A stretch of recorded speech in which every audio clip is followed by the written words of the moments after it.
আরে আলমারির ভিতরে এটা কি ভাই? মায়ের আলমারির মধ্যে এই বিটিএস এর কার্ডগুলো রয়েছে আর এতে লেখা জিমিন আমার জান। ও মাই গড, মনে হচ্ছে আম্মু চুপি চুপি বিটিএস আর্মি ফ্যান হয়ে গেছে। বেটা এটা একটু বিটিএস এর গান ডাউনলোড করে দে। বিটিএস এর গান? হ্যাঁ বেটা, আসলে তাদের গানগুলো আমার শুনতে খুব ভালো লাগে, তাই আমি কাজ করতে করতে সেই গানগুলো শুনবো। ঠিক আছে আম্মু, আমিও তো সব গান ডাউনলোড করে দিচ্ছি। হ্যাঁ এই গানটা আমার খুব ফেভারিট।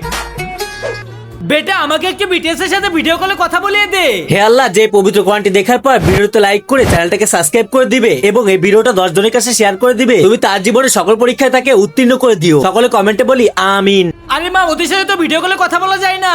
কেন ভিডিও কলে কথা বলা যায় না? মা ওদের সাথে যদি ভিডিও কলে কথা বলা যেত তাহলে তো আমি প্রতিদিন কথা বলতাম। মা একটা কাজ করা যায়, তারা মাঝে মাঝে লাইভে আসে, আমরা সেই লাইভে তাদের সাথে মেসেজে কথা বলতে পারি। আচ্ছা ঠিক আছে, পরেরবার যখন লাইভে আসবে তখন আমাকে অবশ্যই বলবে, আমি কিন্তু লাইভ দেখবো। মা যারা আমাদের ভিডিও দেখে তারা কি লাইভ দেখবে? তাদের নাম এই যে লিস্ট করতে বলছে, দেখো দেখো। কই দেখি দেখি। আরে এ তো সত্যি। বন্ধুরা তোমরা কে কে লাইভ দেখবে তাড়াতাড়ি কমেন্টে নাম লেখো।